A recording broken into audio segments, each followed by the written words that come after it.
I'm Raf de Kimpe and I'm here with the FinTech Times live at Money 2020 USA in Las Vegas. And I'm Matt Haroldson. I'm a Senior Vice President of Strategy and Development at Vesta. Hi Matt, nice to meet you. Thanks for being here. Thank you, Raf. I appreciate it. So tell me a bit, how have the last 12 to 18 months been like for you? It has been, obviously, everyone knows, obviously it's been a very unusual time, but for us, we've actually taken that as a kind of a momentum journey for us. We've been expanding in our regions. We opened up Asia about 18 months ago. It's been going great. LATAM, where we have a strong presence, particularly in Mexico, has been a great expansion market for us. So we've been doing very well in those regions. And a lot of it's been driven by partnerships. We announced a partnership with Fiserv about 2 months ago.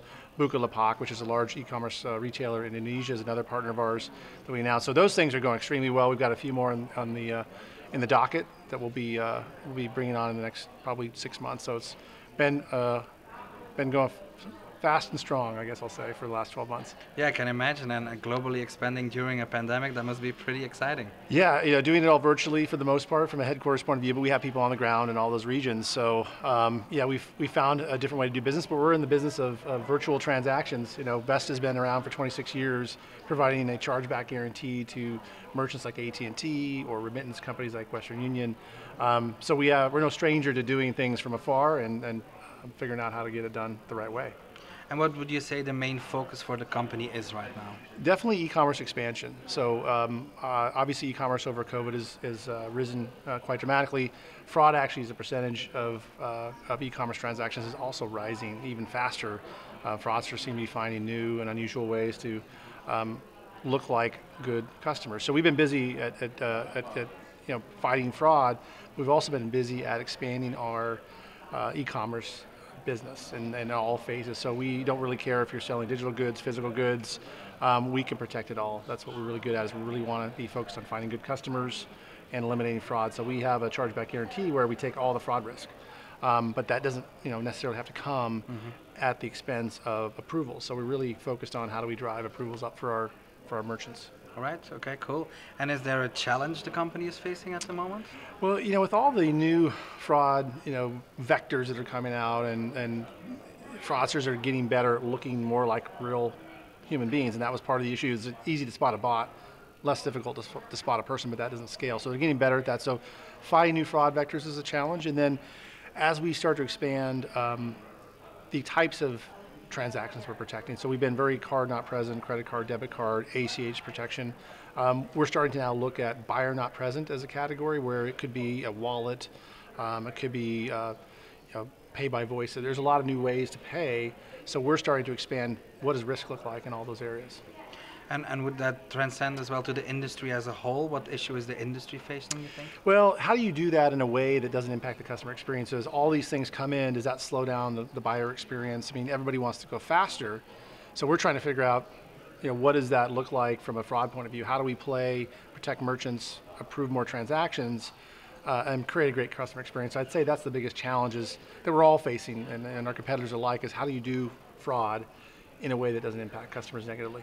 And is there a way you think that should be tackled? We've taken a very strong kind of machine learning, supervised, unsupervised approach, and so our ability to look at a massive amount of data is kind of exponential now. So 5 years ago, 6 years ago, it was mostly rules based. Now it's a combination of kind of rules and a much more machine learning. So taking that and adding more rich data into the process can help us fight new vectors. So we can evaluate up to 400 different pieces of data in a transaction, which seems like a lot, but we can do it under a second. Wow. So finding out what data is going to be important in the future and how we apply it is really the best way to tackle it. Wow. And are there any technical advances that are on your radar that we should be talking about? Technical advances, I think for us, what we're really excited about is the buyer not present. So as we've expanded to Asia, credit card penetration in some of the countries is low, but e-commerce adoption is extremely high. That doesn't mean the fraud doesn't exist. It's just a different type of fraud, and consumers have less protection from a chargeback mechanism point of view, and we're conscious of that. So how do we figure out a way to protect those consumers and the merchants and the wallet providers and people like that? So if you think about digital wallet expansion, that's a huge opportunity for consumers to do all kinds of applications out of a single app. But it also comes at a risk if you're putting more into a single solution. things like account takeover, account origination fraud, all that become a much bigger issue. Very interesting, and well, obviously great to be back physical and face to face. What are you hoping to take away from your time here at Money 2020? Yeah, I'd say there's a few things. One is just connecting with customers that we haven't seen for a long time, partners that we've just started relationships with, and then finding new partners that really need our service, that are on their own journey, and we can help. So that's one thing. The other one is just to see what everybody else is doing from a technology point of view, not necessarily competitively, but adjacent industry, whether the payment side of the business, crypto has become a big kind of topic, and how do we apply crypto as a payment device in a world where crypto is anonymous and secure. Yeah. So what does that actually mean for us as a fraud player is something that we're looking at.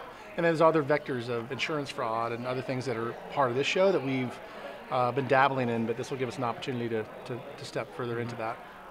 Very cool. Thank you so much for joining us. Thank you very much. Enjoy I appreciate the rest of the show. Thank you.